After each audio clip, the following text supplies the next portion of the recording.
Good evening, Mayor, Vice Mayor, Council, and City Manager. It's interesting because I didn't know this was Jennifer's 1-year anniversary, and in my remarks, due to a change in our staffing since January, I have had the absolute pleasure of working alongside Jennifer, and she's always, it's been a great working with her and knowing how we've worked together as a team, but being able to do that on a daily basis and seeing how amazing she is, how bright, how dedicated, how passionate she is for economic development. Not as cute as Norm Stevens, but I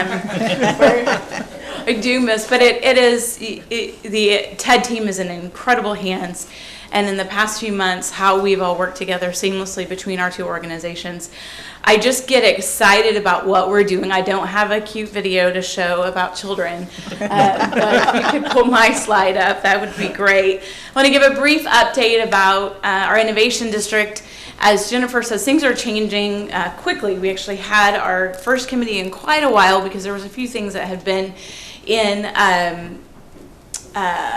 is that the right?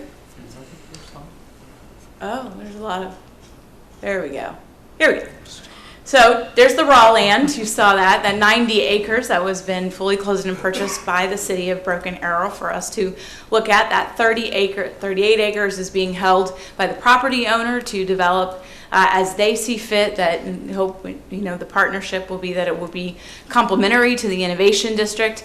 We've had conversations with landowners all around about they're watching with bated breath to see what we do with this project, because they are really looking strongly of ensuring that they develop around there that's going to be complementary to the innovation district. So this whole TIF is going to be transformative to South Broken Arrow, and then we all know we'll further develop the pieces that have been delayed, and there's already been investment made by the city, and we know that this will kind of seal the deal and put a bow on it in the next 5 to 10 years fully, which doesn't seem like a long time, but when you think about when this bond for the innovation district was passed, it was 2018, and that was passed for $9 million for this.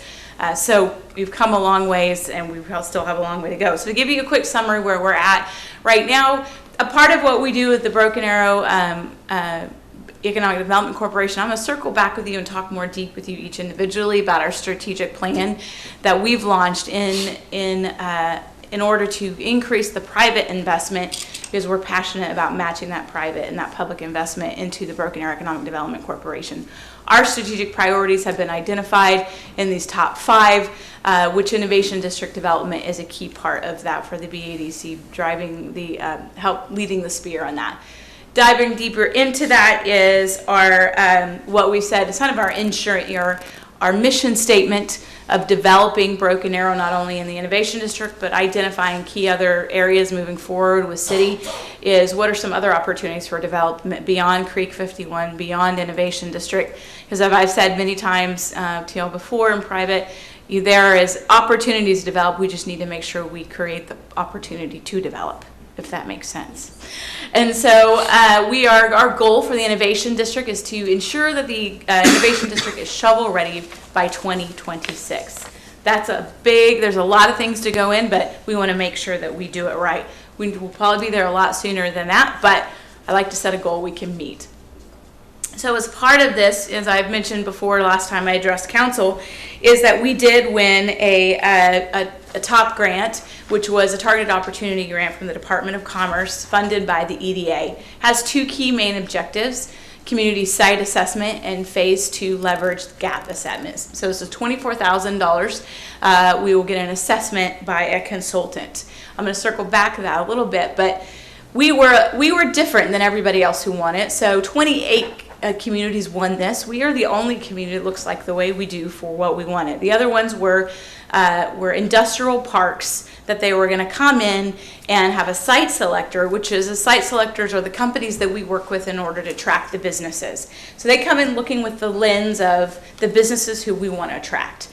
And so it was all just industrial parks. Well, we're not an industrial park, and we're going to make sure that's not what the innovation district is, as we've talked about before. So they modified their proposal to us. We interviewed 3 circle down to top 2, and then have picked one who really feel like they get what we do and where we're going with the Innovation District. So they crafted their proposal. Instead of coming in and assessing a typical industrial park, they've decided that they want to pick 3 types of similar projects that we may want to be like as a lens to view this. So advanced Innovation District industrial quality of life parks. And they're also going to pick a regional comparison. So this one we've picked is actually very familiar with the Tulsa region, was worked on some projects, major projects in our area.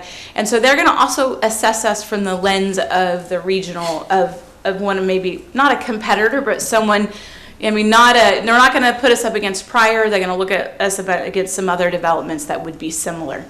So they're going to come in and they're going to look through our lens of some of the decisions that we've made, and I'll circle back some key things that we need to make in order to get this done. But they're going to assess it, and they're going to kind of come in and grade us. They're going to grade how we've developed our plan. They're going to grade our marketing and our key target markets.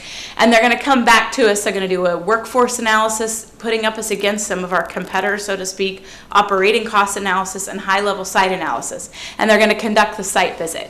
They're going to then circle around and use the results to basically determine what is our true comparative advantage. So it's almost like we're being tested before we finalize the game, which is incredible that we can do this. We've gotten this grant to do it for free. So our next, as we kind of take these next major steps and start diving deep into what is the Innovation District going to be, we're going to do it quickly and find some of these key areas we need to make a decision about. I make my notes here, apologize. We need to focus on layout, incentives, and target market. And as the teams work together, we'll put that kind of first initial draft, have them come in, and before we finalize it and make it a proposal and get everything approved and put a stamp on it and have a wonderful issue an RFP and start getting developers, we can kind of test it out with these site selectors. So I'm excited about, I know that's not what the Commerce Grant meant to be, but it's going to be incredibly beneficial to us. So that will be launching in the next 3 months, but before we get there, we need to answer some of these key issues. Today, the Innovation District, as I said, met, and we talked about these are some of the major steps we need to do.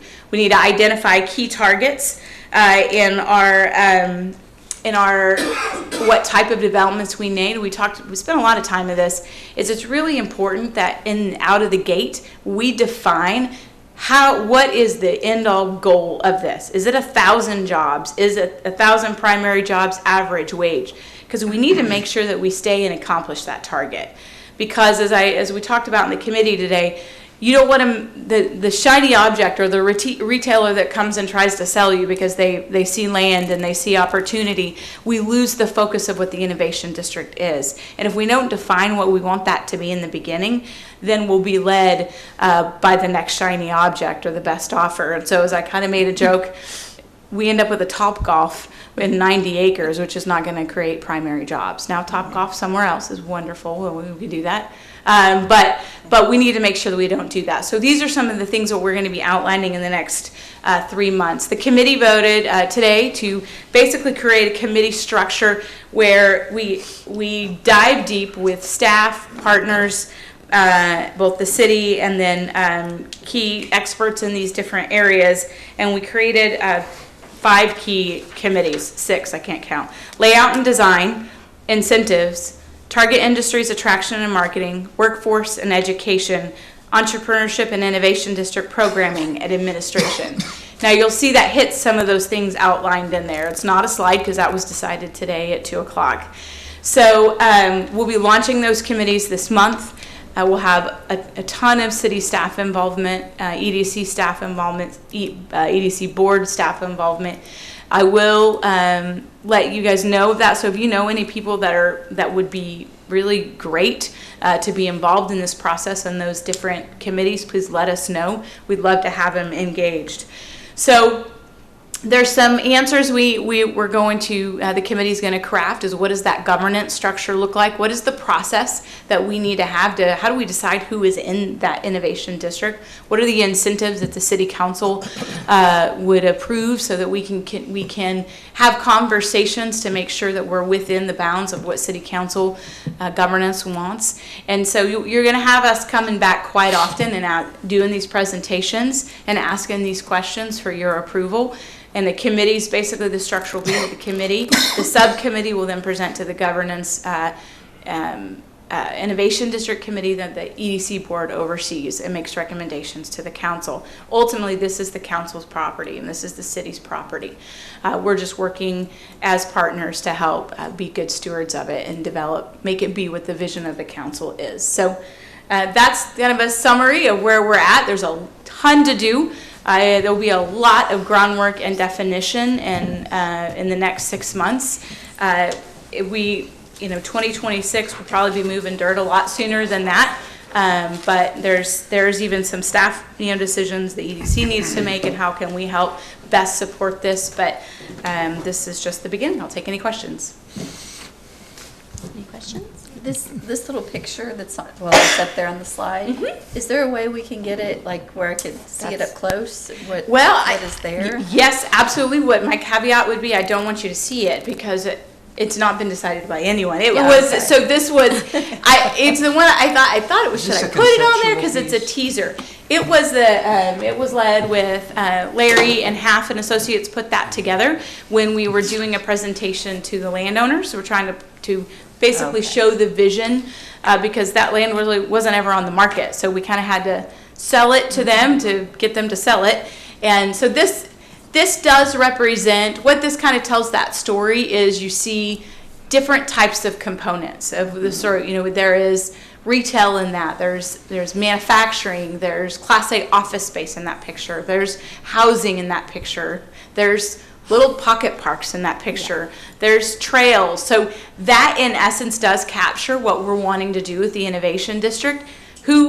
Where we lay out, who we develop first. I mean, there's a lot of great deep conversations today. How do we develop this layout and this vision without defining it too much where we are able to be responsive to the businesses that come to us and say, I want to put my business there. So it's that balance of ensuring that we end up with what we intended to from a economic development goal perspective, whether that capital investment driven by primary jobs, average wage. But in the end, we are still, though, we don't know today who's going to come. We don't know what's a brand new sector we could attract. I mean, we talked about some of the new sectors. We could build on what we have. When in the innovation district, we can grow businesses. I talked about this 4 ways.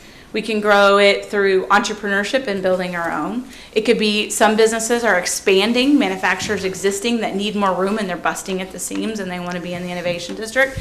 It could be attracting support supply chains of our existing major industries. And finally, it's attracting brand new businesses. So there's a lot of ways we can grow, and we're going to grow in every single ways in this innovation district. It's just being able to be nimble enough, but still ultimately end up with what the council's vision intended, and we achieve those economic development goals that then fuel the rest of the retail that's being developed all around the innovation district.